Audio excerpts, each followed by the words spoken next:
Boa noite a todos, muita paz, é com muita alegria que retornamos a esta casa. Não sei se para trazer tantos conhecimentos que nem o Coelho gentilmente diz, né? Mas pelo menos para que a gente possa fazer uma reflexão sobre aquilo que eu vou falar. Nosso foco é falar de reencarnação.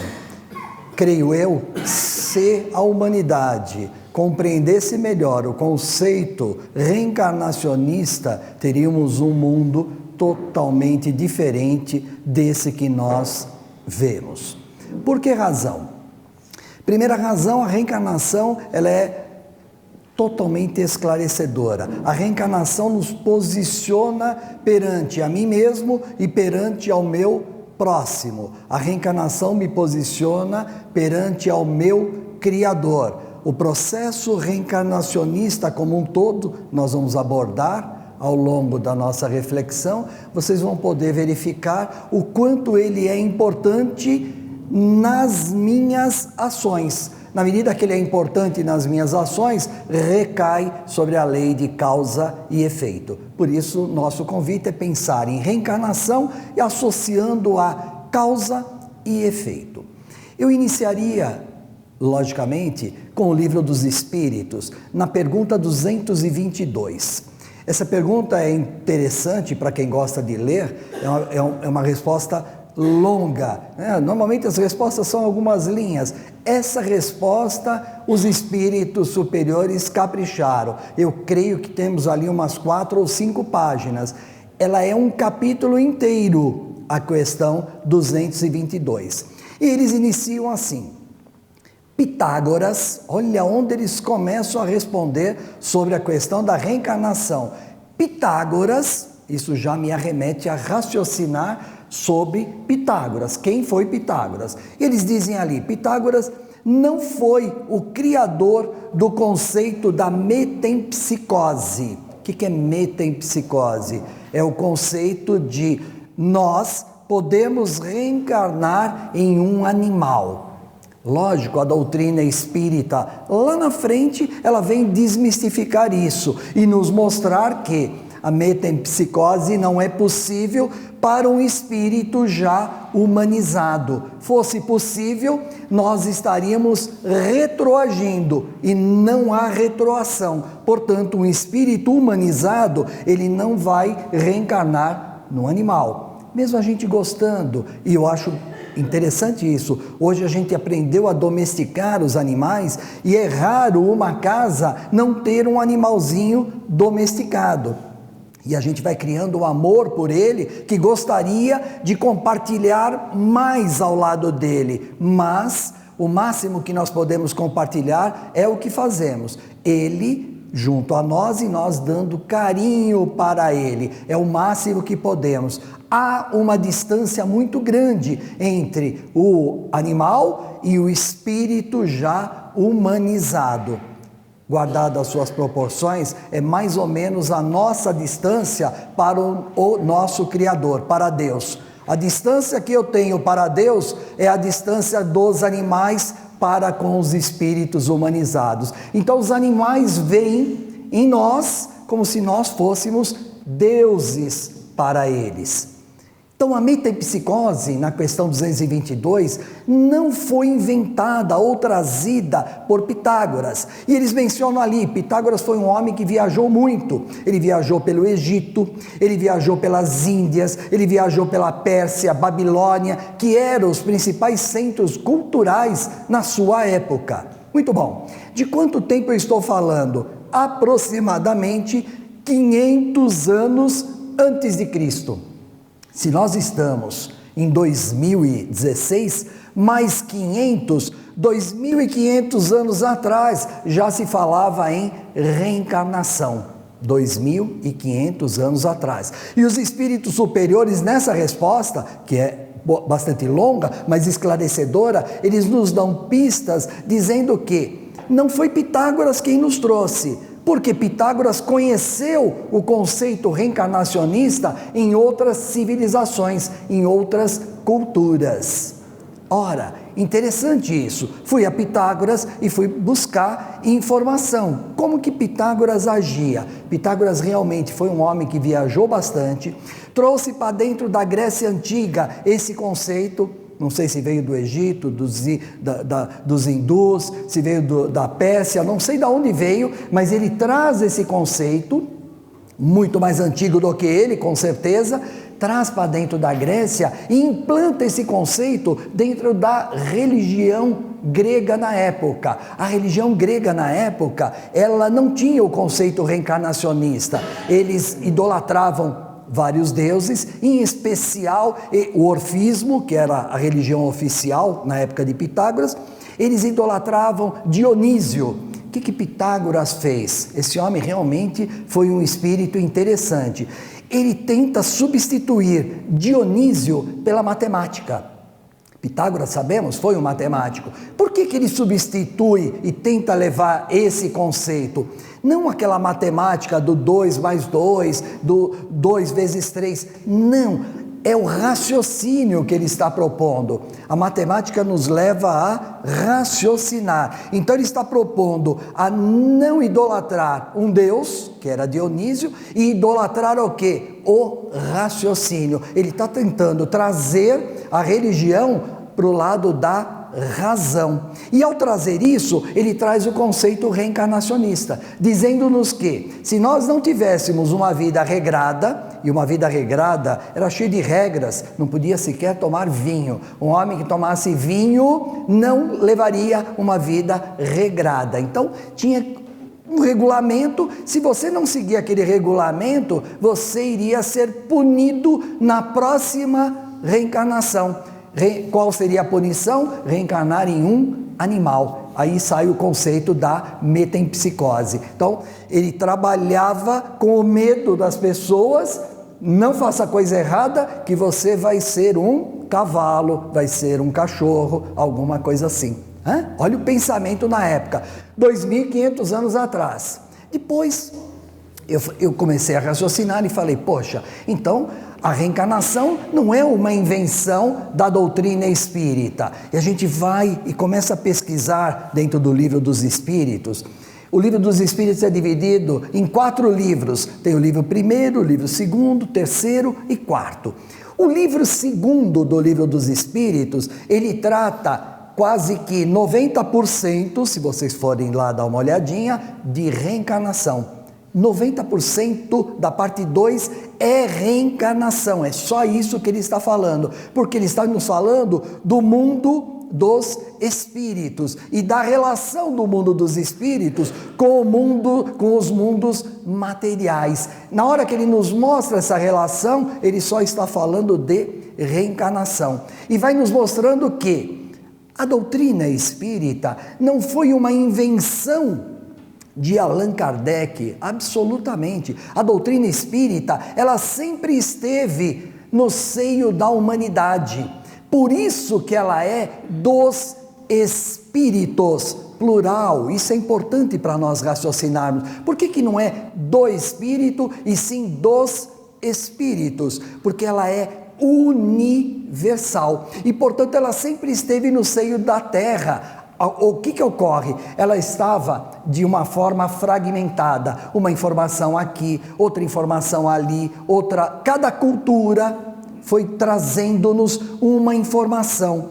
A doutrina espírita e os espíritos superiores unificaram isso sob a coordenação de quem? Allan Kardec. Esse homem foi o homem que coordenou todo esse ensinamento, foi buscar esse ensinamento que já estava no seio da humanidade e criou a codificação espírita. Olha que coisa maravilhosa. Por isso que a reencarnação não foi em 1857 que falamos, sempre falamos.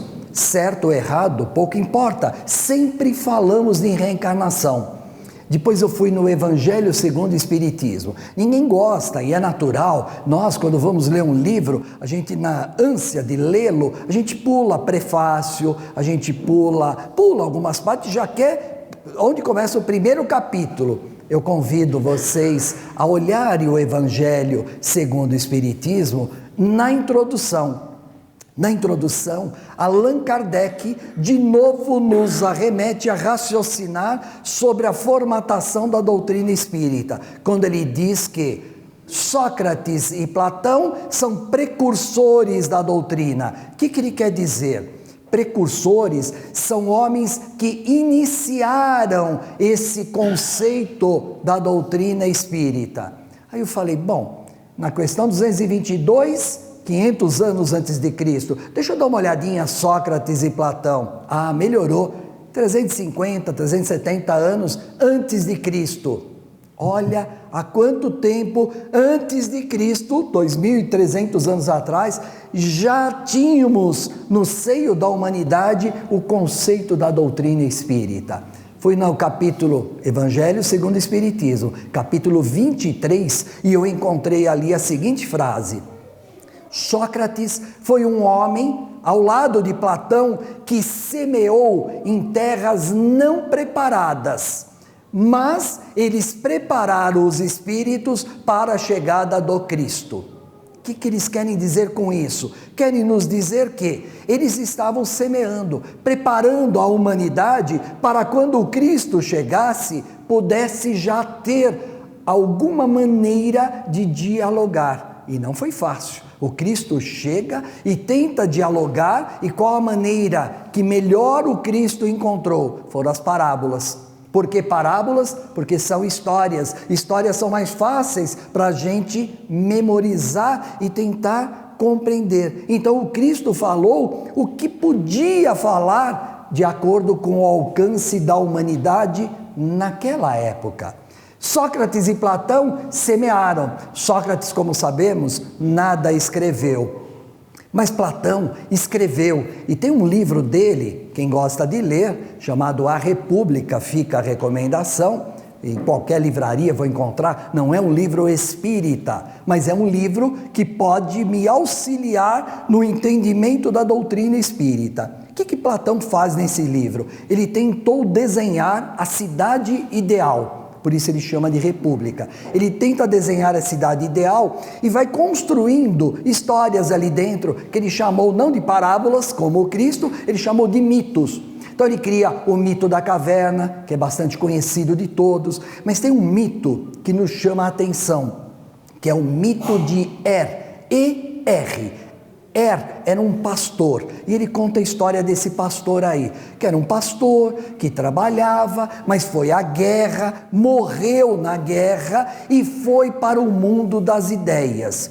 Por que mundo das ideias? Platão dizia que existiam dois mundos, esse era o conceito deles na época. Ele dizia que tinha o mundo sensível, que era o mundo da matéria, e o mundo das ideias, para nós seria o mundo espiritual. Então, tinham dois mundos para Platão. Morreu, foi para o mundo das ideias. O que ele ficou fazendo no mundo das ideias? Preparando-se para reencarnar. Está lá no livro, A República, 350 anos antes de Cristo, falando já de um preparo para a reencarnação. Como que é o preparo? Ele vai escolher qual é a melhor maneira para ele evoluir e assim reencarnar. Só que antes da reencarnação, ele vai passar por um rio chamado Rio Lete. Lete, em grego antigo, significa esquecimento. E nós, de acordo com as nossas escolhas, teríamos que beber a água do Rio Lete. Quanto maior fossem as nossas escolhas sobre o ponto de vista material, mais água nós beberíamos. Quanto mais a gente fizesse a opção de virmos como filósofo, esse era o pensamento dele, menos água nós beberíamos. Então, a água, ela me faria esquecer o mundo das ideias. Eu faço uma analogia, trago para a doutrina espírita e vou verificar a questão do esquecimento do passado, né? Olha como as coisas têm relação. O que ocorreu? A doutrina só veio nos esclarecer. A gente não vai ficar bebendo água, porque o esquecimento do passado é uma bênção, né? Eu fico imaginando, eu que adoro falar, ir nas casas espíritas e falar. Imagina se eu lembrasse do que eu fiz em reencarnações passadas. Talvez eu não tivesse a coragem de estar aqui à frente de vocês falando. Eu fico às vezes imaginando, será que eu não fui um general, por exemplo, mas não aquele general que vai para a guerra, o general que ficou atrás da mesa dizendo para vocês, vai lá, resolve, e vocês foram resolvendo, foram morrendo, não sei, fico imaginando, se eu soubesse para o que conduzir as pessoas, hoje seguramente eu não teria segurança de estar aqui falando em nome de Deus, em nome do Cristo, seguramente não. Então, o esquecimento do passado é uma bênção que nós recebemos.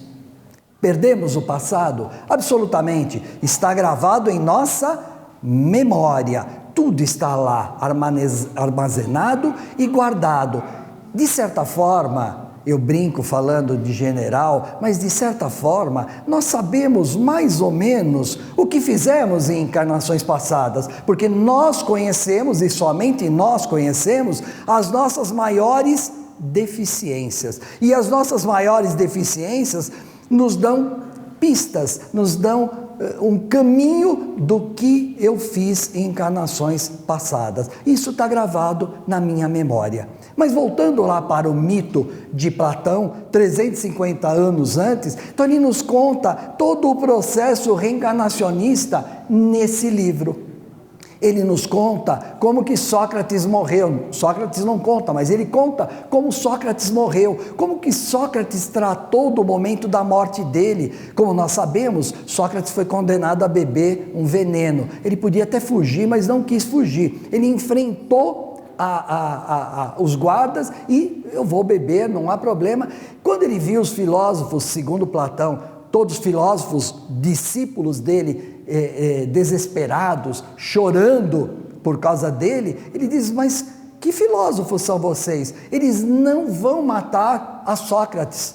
Sócrates não é isso. Segundo Platão, ele pega na pele dele e diz, Sócrates não é isso. Ele bate no crânio dele e diz, Sócrates não é isso. Sócrates é a sua alma. Eu sou a minha alma. O que ele estava querendo dizer com isso? Imortalidade da alma. Imortalidade da alma, processo de reencarnação. Só para fazer uma pausa, nós não estamos vivendo um momento de um monte de operação aí da Lava Jato, operação número 1, 2, 3, eu não me lembro qual o número dela, mas só para fazer o registro para vocês, teve uma delas que se chamou Operação Aletheia. Aletheia é uma palavra grega, a palavra grega antiga. Toda a palavra grega antiga começava com a letra A, significa negação. Então, A é negar. Letheia, eu já dei a dica para vocês, vem de Lete, do rio Lete. Então aletheia, negar o esquecimento. Por isso que chamaram de operação negar o esquecimento. Eu não posso negar o esquecimento, eu não posso me esquecer do que eu fiz de certo ou do que eu fiz de errado, né? Para vocês verem o quanto a cultura grega, esses pensamentos estão impregnados e faz parte da nossa cultura, do nosso dia a dia. Voltemos para a nossa reencarnação, isso é só um adendo de curiosidade. Volto para o meu rio Lete, volto para o esquecimento, chego em Cristo. Rapidamente eu chego em Cristo. Como que Cristo foi lidar com o conceito reencarnacionista? Eu poderia destacar aqui vários pontos, mas dois que nos salta às vistas, chama a atenção, é quando ele compara Elias com João Batista. Essa é uma passagem bastante conhecida nos evangelhos antigos, onde ele vai dizer que vocês estão falando, me perguntando do profeta Elias, mas Elias já esteve aqui entre vocês e vocês não o reconheceram. Ele era João Batista. O que o Cristo estava querendo mostrar? Reencarnação. É simples, ele apenas queria mostrar o processo da reencarnação. aquele diálogo com Nicodemos, quando Nicodemos pergunta para ele o que ele teria que fazer, Nicodemos, para alcançar o reino dos céus. E o Cristo responde: terás que nascer novamente. Nicodemos se assusta, imagina, como que eu posso, nessa idade, nascer novamente, entrar no ventre da minha mãe com essa idade para nascer novamente? O que o Cristo estava mostrando ali? O processo da reencarnação. Tem várias citações do Cristo que ele nos mostra todo o esboço da reencarnação, só que ele mostrava conforme o nosso entendimento da época. Passada a fase dele, a humanidade começou a buscar alguns caminhos, alguns pensamentos. Um pensamento, e eu vou deixar de lado, é o pensamento nosso, é o pensamento do espírita, que é o pensamento reencarnacionista. Não pertence só a nós espíritas, pertence à humanidade, uma grande parte do Oriente.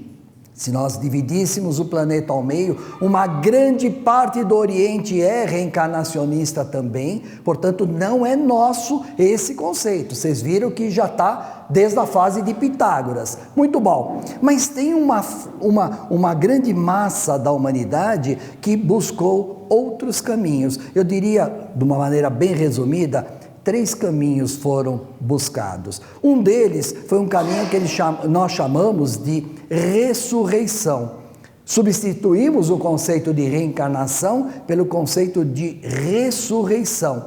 Ora, não é possível.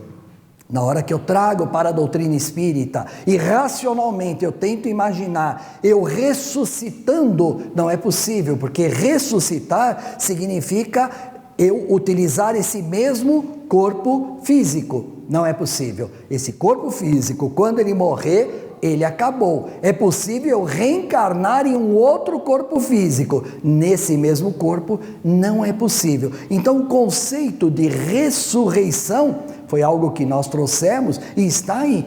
Uma parte da humanidade pensa. Uma outra parte da humanidade, ela é extremamente materialista, ela é cética. E os céticos, eles não dão importância à questão da reencarnação. Porque o cético é aquele que não acredita em absolutamente nada.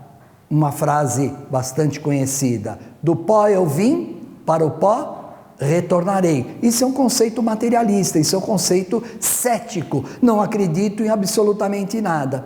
E por último, uma outra vertente bastante conhecida, surgiu na França, na Primeira Guerra, Segunda Guerra Mundial, Jean-Paul Sartre, a juventude de modo geral, nas universidades adoram estudar Sartre, Simone de Beauvoir, adoram estudar essas pessoas. Essas pessoas trouxeram um outro conceito, que é um conceito chamado existencialista.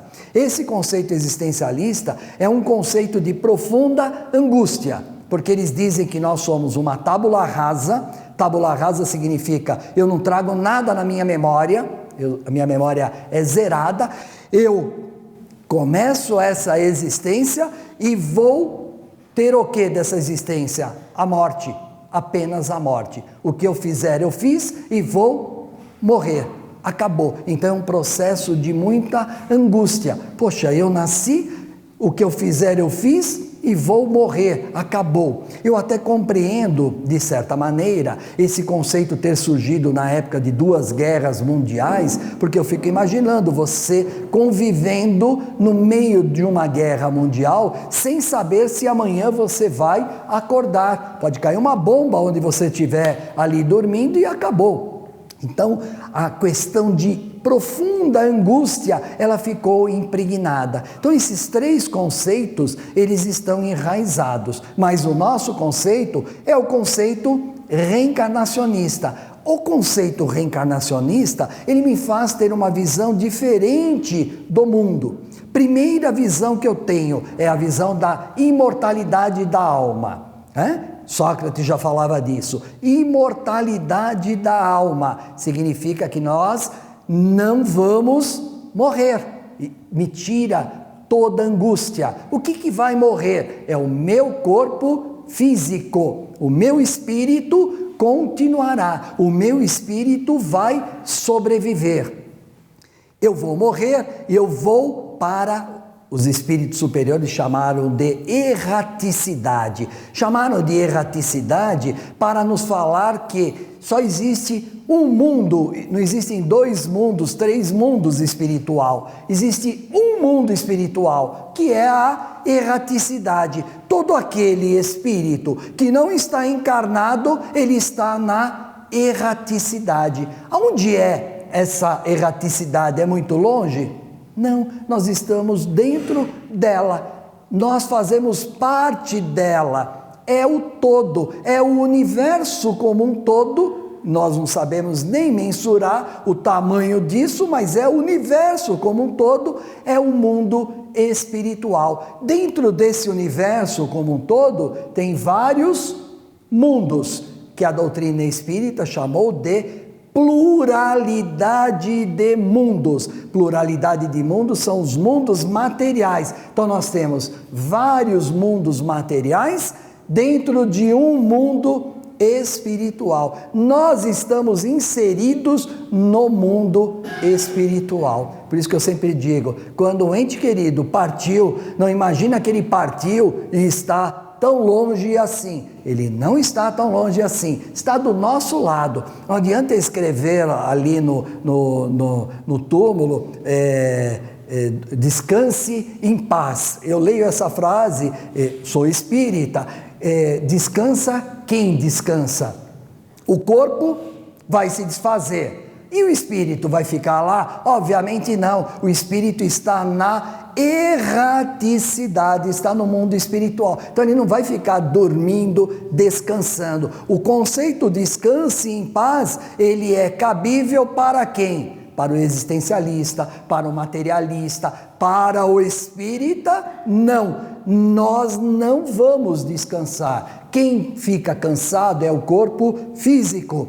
Espírito não se cansa, espírito está sempre ativo, o seu intelecto está sempre ativo. Nós somos o quê? Pensamento, nós somos inteligência, somos pensamento, somos vontade. Inteligência, pensamento, vontade não para, está sempre ativa. Então os nossos entes queridos, que a gente diz partiu, não partiu, está do nosso lado, na erraticidade, mais próximo do que a gente possa imaginar. Só não conte isso para minha filha, que senão ela vai morrer de medo, nem parece que ela vive numa família de espíritas. Eu falo para ela, ela morre de medo. Ela diz que acredita, mas desde que eles não apareçam para ela. Imagina. Aí eu falo, é que você não vê, eu vejo, eles estão todos aí do teu lado. Aí ela sai correndo, 32 anos. Bom, mas um dia ela vai perder isso daí. Isso faz parte do nosso desenvolvimento.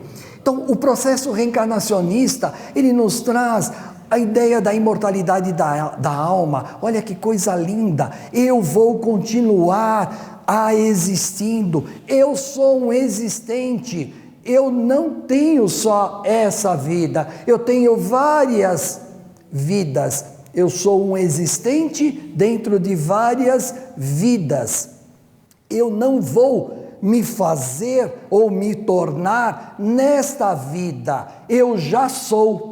Eu apenas vou me atualizar. Por que eu já sou e vocês já são? Porque nós fomos criados perfeitos.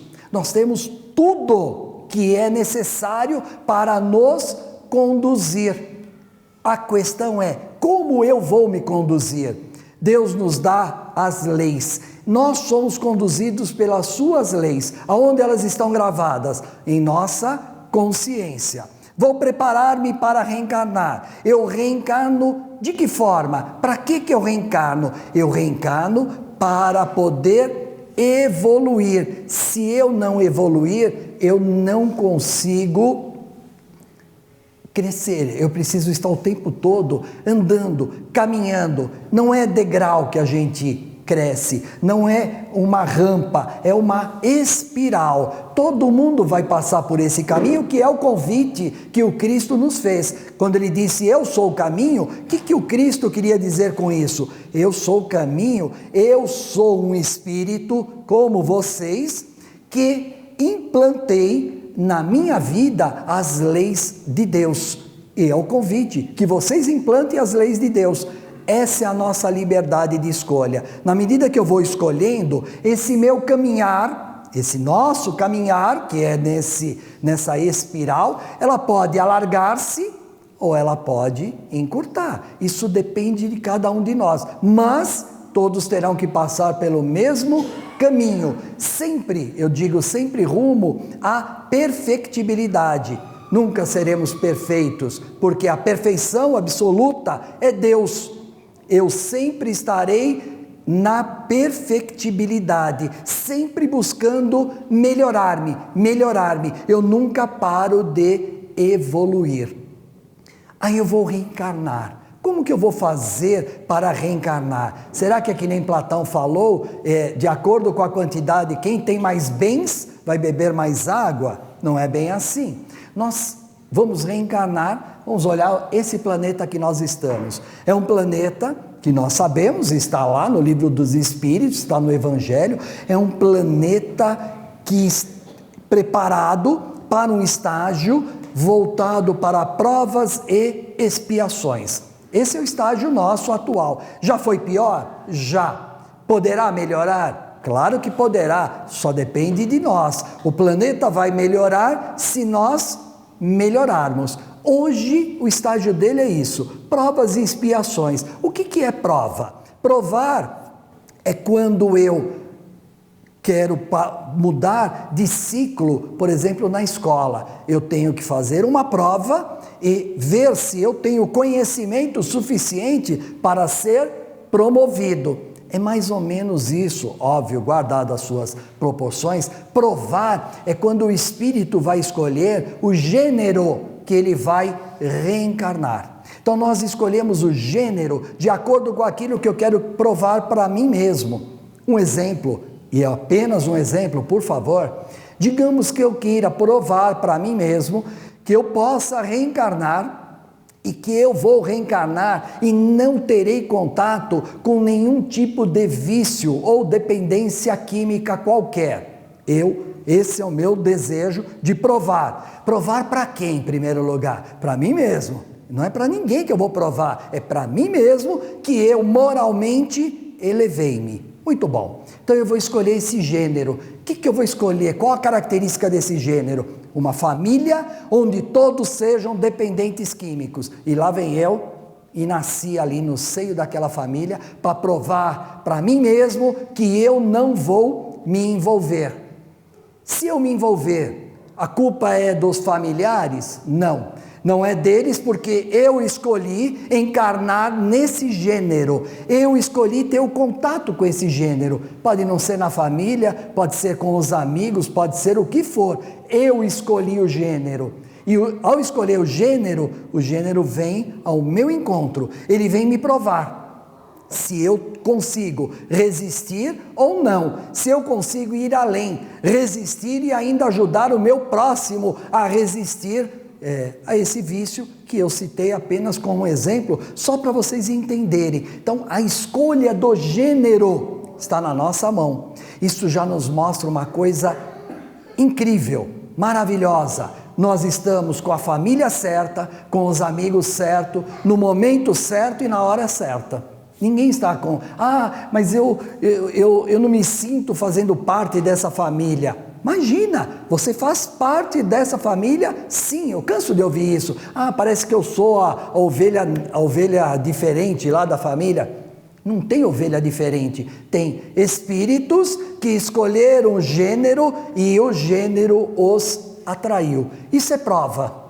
E expiação? O que é expiar? Expiar são os demais espíritos que eu vou encontrar no meu caminho. Pode começar pelo meu lar, mas vai além do meu lar. Todo espírito que vai cruzando o meu caminho são espíritos que eu preciso expiar. Expiar é aproximar.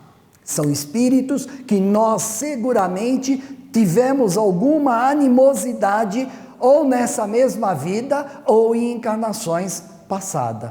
Veja que eu coloquei no plural, encarnações passadas. Não necessariamente na próxima encarnação eu vou imediatamente expiar ao lado daqueles espíritos que eu não tive um bom contato, uma boa afinidade. Não, isso vai acontecendo gradativamente. Na medida que eu, espírito, vou preparando-me, eu vou atraindo para perto de mim esses espíritos. E eles vão se aproximando. E às vezes eles se aproximam como um filho, como uma filha, como um neto, esposa, sogro, etc. Vêm nas condições que forem e se aproximam. E ao se aproximarem, o que acontece? Nós temos que expiar, temos que trabalhar questões internas nossas. Garanto para vocês que a maioria das nossas expiações desta vida não são nem de encarnações passadas, são dessa mesma vida. A maioria das nossas expiações. As provas não. Provas nós escolhemos antes de encarnar. As expiações, nós mesmos acabamos, de certa forma, nos aproximando com aqueles que nós mais precisamos estar ao lado. Quem são essas pessoas? São aquelas pessoas que eu tenho mágoa, são aquelas pessoas que eu tenho ressentimento, são aquelas pessoas que eu tenho ódio, são aquelas pessoas que me mataram ou que eu matei. A justiça de Deus está no processo da reencarnação. E nessa justiça não existe a questão olho por olho, dente por dente. Não é a lei de Talião, são as leis divinas. E as leis divinas, todas elas convergem para o amor. Ao convergirem para o amor, o que acontece? Nós vamos nos aproximar daquelas pessoas que nós mais precisamos amar. É só assim que vai haver uma conciliação da humanidade. Então, eu matei ele, na próxima encarnação ele vai me matar? Não é assim. Se fosse assim, imagina, não daria tempo, né? Encarna, já mata, agora é minha vez de matar. Não é assim. A encarnação é uma justiça de Deus, é amor. Vamos nos aproximar pelo amor. E aí começa então a questão causa e efeito. Causa e efeito. Deus é o nosso Criador, Ele é a causa de tudo. Deus é a causa de tudo. Como dizia Aristóteles, nesse ponto sabiamente, Deus é o primeiro motor. É o primeiro motor que coloca tudo. Quanto a isso, Aristóteles estava certo. Quando ele dizia que alma e corpo é uma coisa só, nós não podemos concordar. Se eu disser alma e corpo é uma coisa só, então eu vou cair numa profunda angústia. Nasci, vivi, morri e acabou. Não é assim. Alma é alma, corpo é corpo. Separados. Muito bom. Então, essa questão de eu reencarnar sobre o efeito da lei de causa e efeito é porque nós somos causadores. Deus é a causa primeira, causa tudo que existe. A partir dali, nós somos causadores. Nós vamos causando as coisas. Vamos evoluindo, vamos melhorando. Hoje somos muito melhores do que em encarnações passadas, mas somos ainda causa. Ao causarmos as coisas, vai surgindo o quê? Os efeitos. Nós somos geradores de efeito. E os efeitos, onde eles estão? Eles estão ao nosso lado. Aquele que eu tive uma grande divergência é um efeito. Marquei um encontro. Teve uma divergência com alguém? Tem um encontro marcado. Para algum dia, em algum momento, vamos nos reencontrar. Por que vamos nos reencontrar? Porque é a questão de lei, é o amor. O amor vai nos atrair. E aí vem como? Filho, filha. Aí eu tenho aquela dificuldade enorme. Falo A, o filho entende B. Explico, parece que não me entende. Digo que eu sou mais experiente, tenho mais idade e tal, não me dá atenção, faz questão de errar. Enfim, Há uma divergência enorme. Por que há essa divergência enorme? Por que pensamos diferentes se somos da mesma família, do mesmo seio? Porque somos espíritos, e espíritos individuais, cada qual com a sua história, com a sua memória. E essa memória nos atraiu. Por que que vem a mãe e o filho? E a mãe é o grande exemplo disso daí. A mãe, ela até conhece e sabe melhor do que ninguém as deficiências do filho, mas ela nunca fala, jamais fala uma deficiência de um filho. A mãe só enaltece as qualidades. A mãe só enaltece as qualidades. Ela pode ter o filho, o defeito que o for, ela vai encontrar uma qualidade e vai falar bem do filho. O que significa isso? Significa que está havendo uma expiação.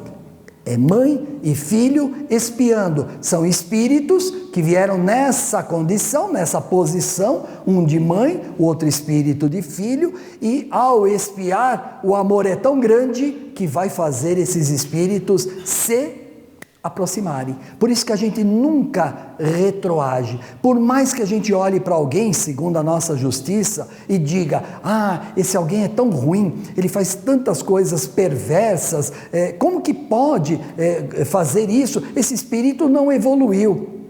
Engano, ele evoluiu. Ele já evoluiu na hora que ele estava preparando-se para reencarnar. Ele já escolheu o gênero, já é uma evolução. Ele já fez uma reflexão em tudo que ele precisa fazer para melhorar-se. Ele já pensou, ele reencarnou, e ao reencarnar ele já sentiu o amor da mãe, que é a geradora daquele filho. Ele já sentiu aquele amor, então ele já evoluiu. Lógico, ele pode crescer, ele pode desenvolver-se e fazer tudo de errado, como a gente acaba vendo aí na vida, no dia a dia, inúmeras pessoas cometendo coisas terríveis, segundo a nossa ótica, mas ele não está evoluindo, alguma coisa ele avançou. Se ele está fazendo isso de tamanha grandeza, os seus erros que nos chamam a atenção, é porque esse espírito já fez coisas muito piores.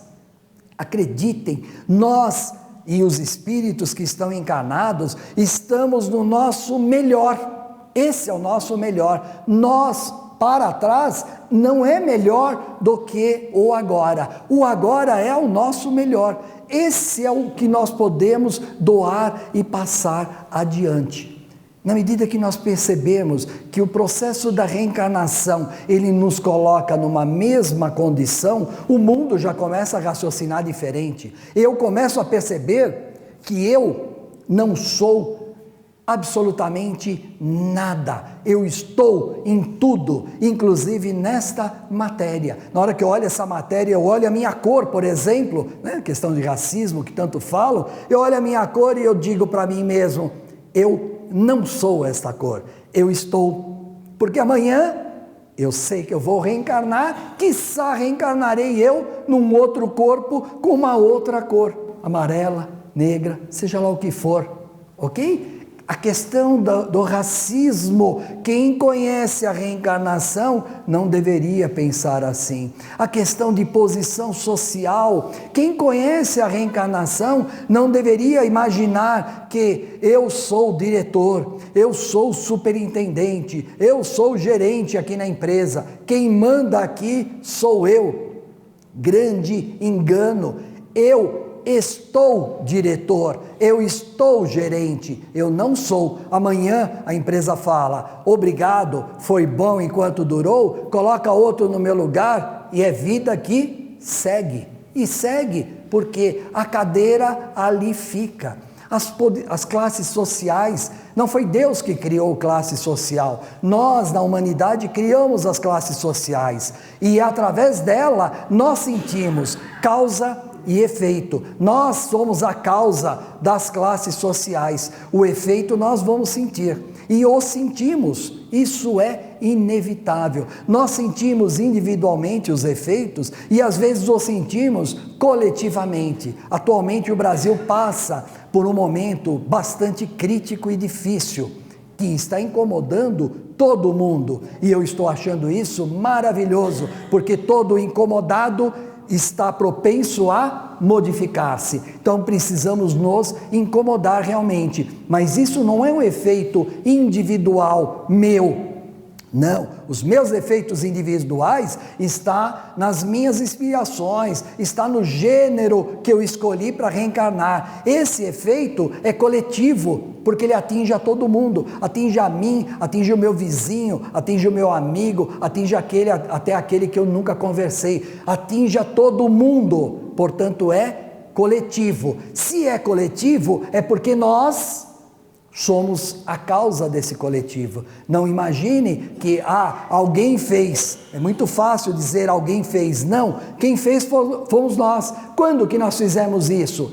Em outras encarnações. Nós fizemos, nós fomos gradativamente criando esse efeito, dando corpo, e o efeito, ele vai criando corpo, chega um momento que ele se torna algo inconveniente para todo mundo, e essa inconveniência é uma criação nossa, nós criamos. E como modificar isso daí? Somente nas próximas gerações. Isso não se modifica por um decreto. Seria ótimo se o homem pudesse ir lá e fazer um decreto e dizer, é proibido. Quantas leis o homem faz? É proibido roubar, por exemplo. Nós deixamos de roubar ou de ver pessoas roubando porque é proibido? Lógico que não. Se continuamos fazendo errado, é porque as leis humanas, elas apenas são criações nossas como um freio, mas elas não são imutáveis, elas vão se modificando. Então não é por uma lei que vamos mudar um efeito, em especial um efeito coletivo. Nós só vamos mudar mudando o pensamento, começando a mudar o pensamento de quem? Dos jovens. Na medida que eu começar a mudar o pensamento dos jovens e mostrar para eles o processo da reencarnação, o processo de causa e efeito, o jovem amanhã vai pensar 2 vezes antes de cometer qualquer tipo de equívoco que nós estamos vendo nos dias de hoje. Esses equívocos é criação nossa, responsabilidade nossa. Tudo que acontece na humanidade, a responsabilidade é nossa, não é do próximo. Então Deus, na sua justiça, Ele nos permite reencarnar e passar por essas situações. Então eu passo por situação coletiva, eu passo por situação no meu trabalho, eu passo por situações dentro do meu lar. Cada um de vocês passa todos os dias, vamos passando, vamos trombando com pessoas, algumas a gente não se dá muito bem, outras a gente se dá um pouquinho melhor. Isso tudo é fruto do quê? De nós mesmos. Nós somos a causa. Vão se aproximar de nós aquilo que a gente ia atrair. Nós temos a força de atrair. Nós somos a causa, não esqueçam disso. Se eu sou a causa, eu vou atrair para próximo de mim aquilo que eu causei. Não tem aquele ditado que diz, diga-me quem tu és, que te direi com quem tu andas, né? Eu costumo dizer ao contrário, diga-me com quem tu andas, que eu vou te dizer quem tu és. É lógico, deixa eu olhar o efeito, com quem que você anda é o efeito, e eu vou saber quem você é, a causa. Exatamente o que Kardec sempre raciocinou. Kardec sempre olhou o efeito e foi buscar a causa. Esse era o raciocínio de Allan Kardec, quando ele formatou a doutrina, quando ele formatou todos os livros que dão base e sustentação à doutrina, sempre olhando o efeito, mas ele queria encontrar a causa, a essência, a origem, da onde veio, por que veio, racionalmente. Se nós pensarmos dessa forma, vamos encarar o mundo diferente, vamos encarar o próximo diferente. O próximo não deixa de ser alguém tão distante quanto a gente coloca. O próximo passa a ficar muito próximo, bem irmão, bem aquele conceito do Cristo, quando ele nos diz, amai-vos uns aos outros. Esse é o conceito. Vou na questão 919, Livro dos Espíritos, e vou resgatar Santo Agostinho ali nessa questão, porque é ele que responde como, vamos dizer, um homem que estaria ali representando toda a igreja. Isso foi importante para aquele momento. Isso fica por uma outra vez a gente falar a respeito, mas Santo Agostinho responde várias questões, em especial 919, 919A. 919, Kardec pergunta como que o homem poderá chegar à perfeição, e Santo Agostinho diz: fazei como um filósofo antigo, um sábio antigo lhe dizia, conhece-te a ti mesmo. É uma referência a Sócrates, né? Aí Kardec diz: sim, conhece a ti mesmo, mas como que eu vou conhecer a mim mesmo? O que eu tenho que fazer? Aí Santo Agostinho diz: a minha sugestão é fazer o que eu fazia quando eu estava encarnado entre vocês. Todas as noites, antes de deitar-me, eu fazia um exame de consciência. Eu perguntava para mim mesmo: o que eu deixei de fazer para o meu próximo? Aonde eu errei no dia de hoje? Aonde eu posso melhorar-me? O que eu posso fazer amanhã de melhor? Ou seja, Agostinho nos mostrando que eu sou a causa. O que eu posso fazer amanhã? Se nós conseguirmos fazer um exercício todas as noites, seguramente amanhã vamos abrir os olhos, agradecer a Deus porque estamos abrindo os olhos e tendo a oportunidade de viver mais um dia nessa reencarnação e corrigir algumas coisas que ontem eu deixei de fazer. À medida que fizermos isso, estamos escrevendo o nosso livro. Esse livro é nosso, nos pertence. Vamos levar conosco para o mundo espiritual ou para a erraticidade. Ali chegarmos, vamos olhar o nosso livro e verificar o que fizemos, onde erramos, o que podemos melhorar. Exatamente o que Agostinho sugeriu fazer antes de voltar para a erraticidade. Muita paz a todos, muito obrigado pela atenção.